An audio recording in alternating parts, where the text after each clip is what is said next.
நாய் ஊளையிட்டால் உடனே கெட்டதுன்னு நினைக்காதீங்க. அது உணர்த்தும் அறிகுறி என்ன தெரியுமா? நாய்கள் சில நேரங்களில் திடீரென ஊளையிட ஆரம்பித்தால் பலரும் ஏதோ தவறு நடக்க போகிறது போல என்று பயப்படுவர்.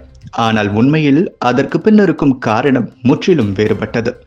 நாய்கள் ஊளையிட்டால் அதற்கான காரணமே முற்றிலும் வேறு. நாய்கள் தங்கள் சத்தம் மூலம் தூரத்தில் இருக்கும் பிற நாய்களுக்கு நான் இங்கே இருக்கின்றேன் என்று சொல்லிக் கொள்கின்றன. இது அவற்றின் மூதாதையரான ஓநாய்களிடமிருந்து வந்த பழக்கமாகும். ஓநாய்கள் கூட்டமாக வாழும் விலங்குகள். தங்கள் கூட்டத்தின் எல்லையை பாதுகாக்கவும் மற்ற கூட்டங்களுக்கு எச்சரிக்கை கொடுக்கவும் ஊளையிடும். அதே போல நாய்களும் அந்த மரபை இன்றும் தக்க வைத்துள்ளது. சில நேரங்களில் நாய்கள் தனிமையில் இருந்தாலோ உரிமையாளரை பிரிந்தது போல உணர்ந்தாலோ துக்கமாகவோ இருந்தாலோ ஊளையிடும்.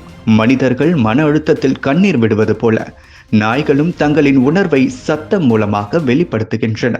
குறிப்பாக வீட்டில் ஒரே நாய் இருந்தால் இது அடிக்கடி நடக்கும்.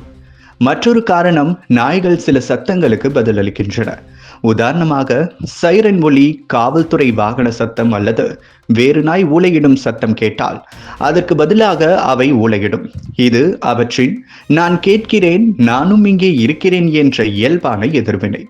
உடல்நலக் குறைவும் ஒரு காரணம்தான்.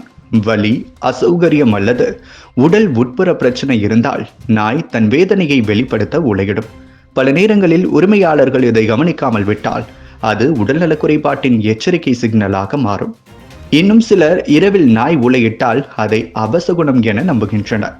ஆனால் இதற்கு அறிவியல் ஆதாரம் எதுவும் இல்லை. நாய்கள் இரவில் அதிகம் ஊளையிடுவது அந்த நேரத்தில் வெளியில் வரும் விலங்குகள் அல்லது ஒளியால் அவற்றின் கவனத்தை ஈர்க்கப்படுவதாலே. எனவே நாய்கள் ஊளையிடுவது அமானுஷ்யம் அல்ல, இயற்கையான செயல். தகவல் தொடர்பு, உணர்ச்சி வெளிப்பாடு அல்லது உடல்நல குறைபாடு எந்த காரணமாக இருந்தாலும் அது அவற்றின் இயல்பான நடத்தை. இனிமேல் நாய் ஊளையிட்டால் அதை கேட்டு பயப்பட வேண்டாம். அது பேசிக்கொண்டிருக்கிறது என்பதை நினைவில் கொள்ளுங்கள்.